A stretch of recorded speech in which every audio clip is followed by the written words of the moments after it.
Like an eagle, I will fly to my greatest heights. I want to start my talk with this amazing affirmation because this is what I use every single morning, because I know I am and I can, and so can you. How do I reconnect, or how have I reconnected today? Well, in answering that question, that would require me to answer a bunch of other questions, like, who am I? What lights my fire? What do I think about at night? What do I want the global stage to know about Mosa, Kaiser? Well, I was born on the 1st of January 1991 in Baragwanath Hospital in Soweto, the first of its kind in my family, and I had the minister or the mayor and everybody there. My mother told everybody that story because she thought there must be something magical about her. I grew up in Soweto, and my parents owned a club, and this club took kids out the township streets. So they taught kids how to act, how to sing, how to dance. I connected to love, I connected to music, I connected to dancing, the arts, and I saw just how much my parents loved each other, loved children, and loved the arts. And just like that, that was my way of life.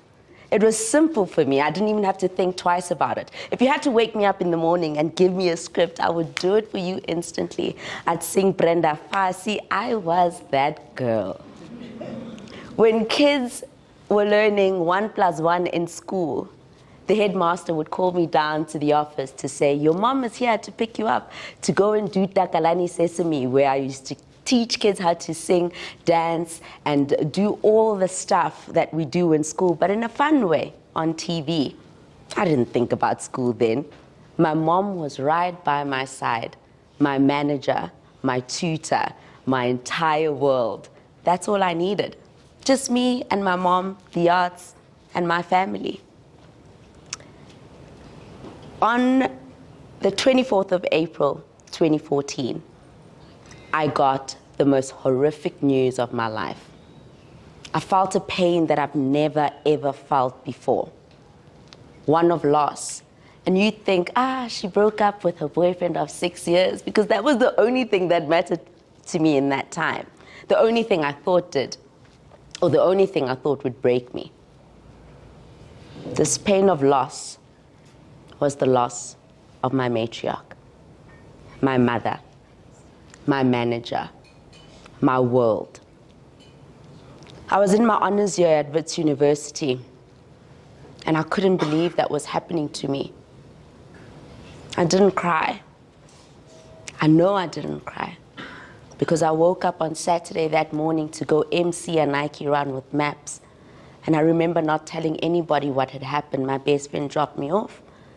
I did my MC, and afterwards, only then I said, I lost my mom yesterday. And everybody said, you need to go home. I went home, still didn't cry, because I needed to be strong, not only for my father and my brothers, but for everybody around me but myself. So for 2 years, I was strong. I felt these emotions. I was open. I had anger. I didn't understand what was going on. It was grief like I've never understood. I've lost puppies. I've lost a lot of pets. But it was nothing like that. It was as though I lost myself. But I couldn't tell the world. Because the same way I went to go and MC there, she wanted me to keep it going. And so I did. And for 2 years, I kept it going. I was the girl that had it together. Red lipstick, my mom used to say, saves the day. And I don't know how many red lipsticks I went through. Until 2 years later, I lost another matriarch, my grandmother, who was right there by my side when I lost my mother. And that's when all hell broke loose. I went into a deep abyss of brokenness. I felt like there was no way I was getting out of this. All the emotions I should have dealt with my mother, came and manifested through the loss of my grandmother, my mother's mother. But now I was immune to loss. And I just couldn't take it anymore. I let go. I let the brokenness consume me. I got into this abyss of darkness, self-destructness, and every single decision I seemed to make got me further away from the light, got me further away from love, got me further away from all the things that I said in the beginning that light my fire. I was lost, I was broken, and there was no way I was coming back. And then I woke up one morning and said, this is not how my story ends. How can I be born on the 1st of January 1991 in Baragwanath and have my story end as somebody that will leave with nothing? And nothing meaning having not given my purpose out to the world. I then decided to go on a journey of reconnecting. And in reconnecting, 3 things stood out the most to me. One was that I had to face myself and conquer myself, or whatever it is that I had made of myself in this darkness. 2, I had to forgive and accept. And 3 was an old century Japanese tradition that I still hold close to my heart of broken pottery. In this process of self-actualization and conquering myself, I learned 2 things: willpower and discipline. I knew them, but yeah, I had to relearn them. Because the more I exercised those 2 things in a positive way, the more self-love came, the more self-confidence came back. I taught myself to keep the promises I made to myself. So if I say I'm waking up at 5 for a jog, I will do exactly that. And more, I came back to myself and started connecting. In forgiving and accepting, I chose to forgive whatever it is I thought had taken my mother and grandmother from me. Whatever ploy I thought the world has to have me not make it, and that's why this woman has been gone from me.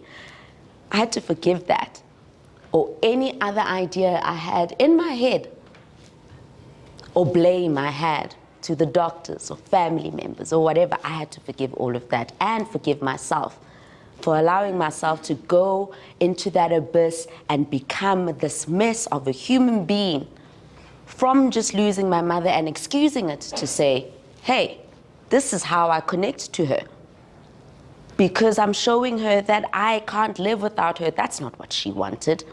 So I had to accept that and forgive myself for allowing myself to go through that, and for ruining a lot of relationships that were there to save me, but I thought I needed to be alone. And lastly, the old Japanese tradition of Kinsugi. Kin standing for golden, Sugi standing for put together. Golden put together. That's what it is. This tradition is a technique of taking broken pottery and putting it together with gold. Isn't that just amazing to know that you can just be so broken and gold will put you together again? I found my gold. I got back onto the horse, and man, oh man, I was unstoppable. I decided, whoa, I need to get back into the arts, but already it was too late. 4 years out, how do you do it? I went and joined a countrywide presenter search. Mosa, you're crazy. No, I joined that line. I remember at Wondrous, the line cut right by me. I came back the next day. I won that presenter search. I was now on TV every single day, directing inserts, producing. I was back. My brokenness needed that gold, but that gold needed to come from within. That gold came from my faith. That gold came from God. That gold came from my family. That gold came from my friends.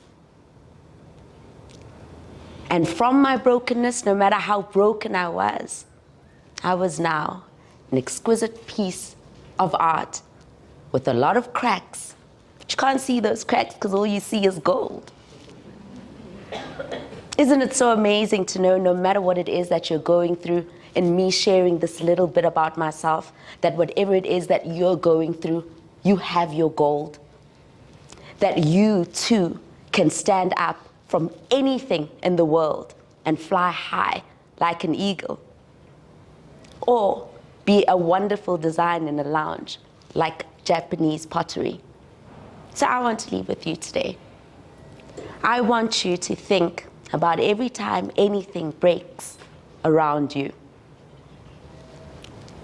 Are you going to find the gold in making it an exquisite art piece? Or are you going to allow it to break without you having any control whatsoever? Thank you so much.